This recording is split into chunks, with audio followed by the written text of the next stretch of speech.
Okay, YouTubers, here we are again today. I just checked my engine oil, and if you remember from video number 39, we were talking about using transmission fluid to kind of flush the engine and stop the lifter tap that you heard on cylinders 1 and 2.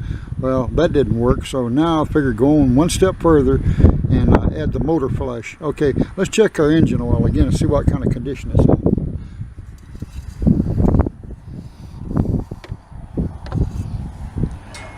As you can see, it's still relatively clear.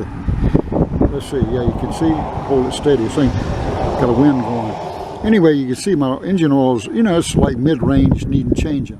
But what I'm going to do, I'm going to go ahead and, since the transmission fluid's still in there, doing this job, I'm going to go ahead and get this thing stuck back in there. I'm going to go ahead and add the motor flush to it. We'll continue where we left off from video 39. Now to try to cure this lifter noise, I'm using this Gunk Motor Medic synthetic motor flush. I showed it to you in the last video. Y'all get a look at it. We'll see what kind of good it does, and I'll tell you how I'm going to use it. First, I'm going to put it in. Probably a good thing to do. Got a bunch of cars passing right now. Okay, so first I'm going to put this stuff in. Spill a little bit of it, but I'm going to be all right.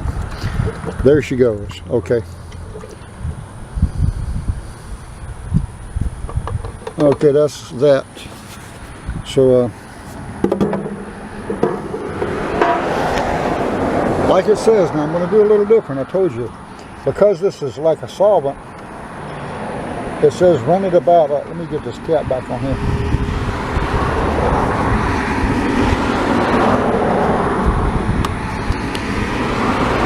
It says run it about 5 minutes. Well, I'm not going to do that. I'm running about 15 minutes. Shut it off, let it soak for a while. Then later on this afternoon, I'm going to run it for about 15 more minutes after it's soaked a while, because it'll probably have loosened up a lot of the deposits. Then this evening, before I go to bed, before I go inside, I'm going to go ahead and run it again. That way, that's 3 times the flush. Then when I get up in the morning, before I change the oil, which is what I eventually plan to do, I'll run it about 5 more minutes there or so. The bottle says 5 minutes, but I believe you circulate the stuff in the motor and let it circulate, you know, and wash everything out.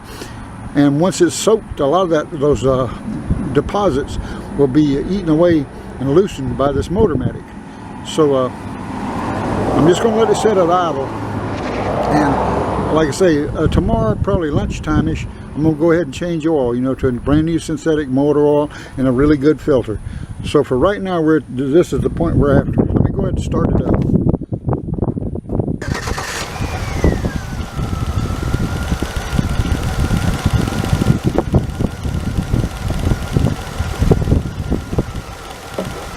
I don't hear the noise quite as bad, but still there's a little bit of lifter noise. Maybe this, after using the transmission fluid, that's probably softened up a lot of stuff. This right here will finally soften it up enough that it makes a really good motor flush.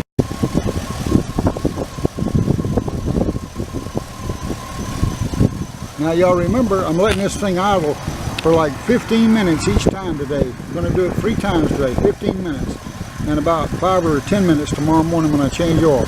Just thought I'd throw that in case y'all forgot my sequence I'm going to use. Alright. Now after we do this video, we'll do a video on how to do a really, top-notch oil change. I'll show you how to do it the correct way. So anyway, welcome. Thanks for coming to Dino's workshop. And I'll check back on my next video about doing a really top quality oil change if y'all are interested in that. But I'll be putting that video up tomorrow when I do the oil change. Okay guys, thanks for dropping by. It's Dino's workshop. Bye-bye.